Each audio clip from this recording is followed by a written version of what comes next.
I dare you to holler, he already heard me. He already heard me. Because he heard himself. Yeah, come on, say, because he heard himself.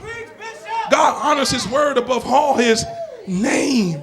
And in the scripture, y'all ain't gonna help me, we see his name and how he reveals himself to people is through his name. When he got ready to reveal himself, and I'm getting ahead of myself, he got ready to reveal himself to Abraham in Genesis 22 as a provider. He first put him in a position where he had to have Abraham trust him because he was going to take something from him that he provided. And so he says to Abraham, take your son. Somebody shout, only son. Sometimes even when it comes to you giving, the reason why you struggle because it's the only 20 you got. It's the only 100 you got. But you got to have enough faith to say, though this seed leave my hand, it shall not leave my...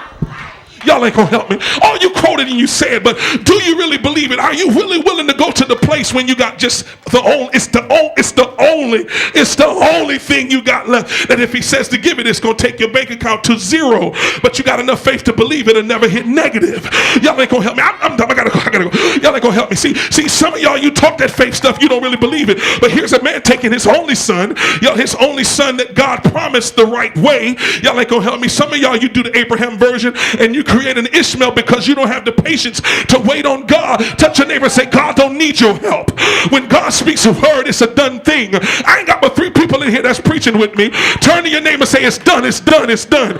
Somebody shout, he already heard me. When he gets to the top of Mount Moriah, he got his son. He's getting ready to slay him. His son, daddy, said, daddy, wait a minute. I see the wood, I see the fire, but where is the sacrifice? And then in faith, while he's getting ready to kill his son, he said, the Lord will provide himself a sacrifice.